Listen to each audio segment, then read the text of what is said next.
Hey, what's up you guys? Thank you for tuning in. Remember to like this video, of course, if you like it. Comments and then share with your friends. Also, subscribe because I upload videos. I don't know what I'm doing with my hands. I upload new videos each week. Go ahead and subscribe wherever that button is.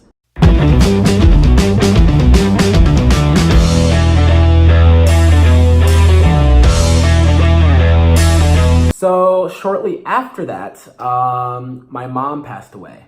My mom died. Oh no, it was actually, yeah. So my mom passed away the summer before my sophomore year. She got sick. Like she died really fast. In terms of like me finding out about it, I feel like I said that wrong. I feel like there's no way right to say that though. She died quickly. Maybe that's the she died in the sense that like I found out Thanksgiving or around Thanksgiving of my sophomore year, and then she died, of my freshman year, and then she passed away that summer. So from like within 6 months. That I was like, I cried when I found out that she passed away. 'Cause she passed away in the hospital when I wasn't there. And of course I was like distraught. I was like terribly, terribly sad, but I was not handling it well. I was like still going to school the next week, went to like my sister's wedding, was like, yeah, people die, like it sucks. I did not handle that well at all. Looking back on it, it was like kind of scary. Like if I ever see anybody who's like parent, who they like loved and was close to, just like pass away and like they're walking around still going to work, like, yeah, I'm surprised like I didn't like, was it like a ticking time bomb and then all of a sudden just started yelling at people. That never happened until like, of course, later on. Yeah, I did not deal with that well at all. I was very numb to the situation. I did cry, I broke down, like I said, but it was at only one time. I only cried one time. Didn't cry at the funeral. I went to school, like everything was perfectly normal. People would come up to me and like, tread lightly, like, oh my God, I'm so sorry, and all that stuff. And I would just be like, yeah, that's life. And I miss her a lot now. I mean, I missed her then, but miss her every day, actually. Which has gotten a lot easier thinking about it. I'm like thinking about, I literally think about her every single day. And it's gotten a lot easier just to think about her because I don't think about her as being gone. I'm thinking about memories. So my junior year, I had got a friend since like 6th grade. Her name was Sarah. And she passed away my junior year, but we were friends in high school. We weren't like siblings. Like we were legit siblings in middle school and at our old elementary school. In high school, I went to a different high school, so we sort of fell apart, but we always kept in touch. But like I knew I could call her for like anything. Like she was like she was always there. So she passed away from, I think she passed away from the flu. I think she had a bone marrow transplant.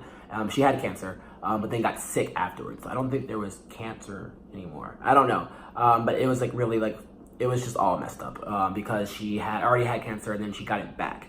Oh my God, I'm gonna start crying. So I did not expect that.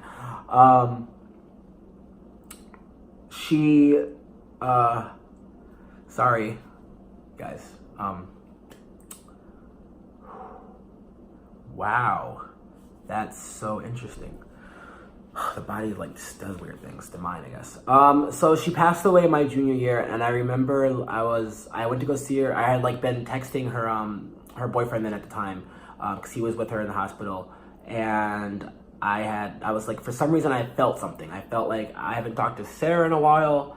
I think she went in for a bone marrow transplant. I needed like check up on her. I felt like very strange, and this has happened before, like with multiple things. So like multiple people like dying.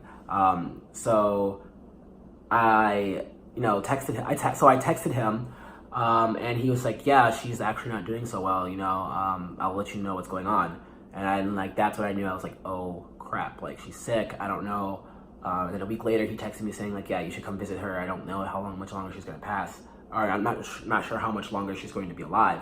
And I lost it. I was like walking through the hallway of my high school, and I fell apart. My friend was there, and like I just said, my friend's like gonna die. And I think to anyone else hearing that, even me today, I should have said like I should have made it more clear, but like, cause I was like, my friend, it was like, it felt like, felt like my heart had just been ripped out. I almost like fell to the ground when they said you get like weak in the knees when you hear that. It was really bad. So after that, I went through like a really, really deep depression. I was already not really doing too well.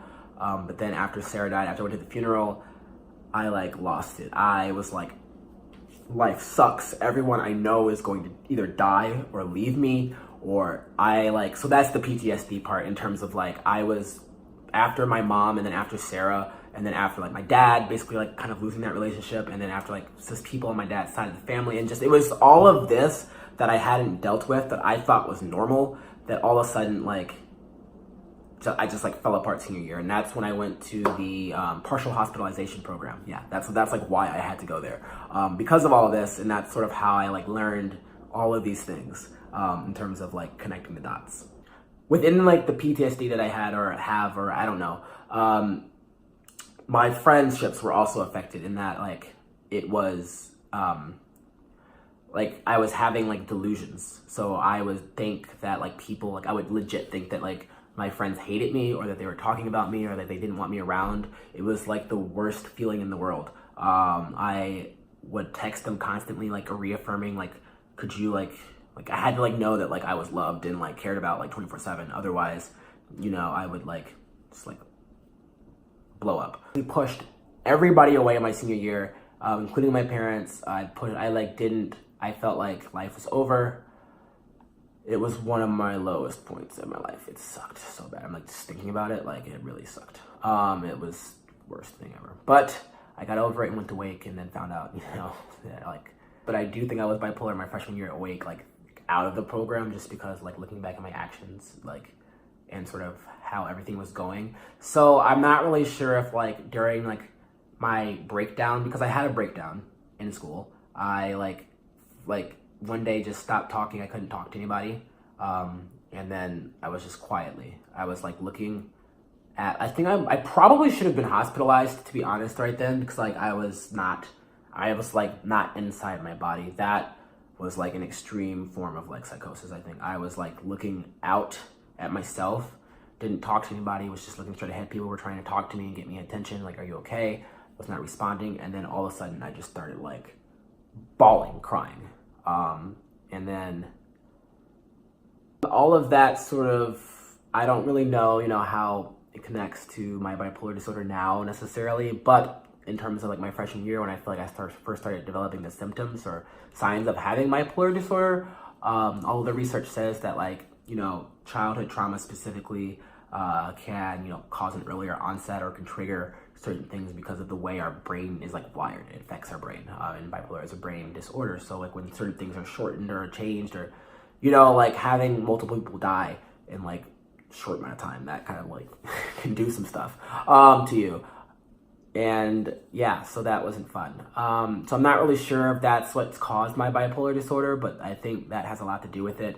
And if it doesn't, I'm still trying to figure out like how, like, do I continue to like work on those things, or dealing with like what's happened in my past today?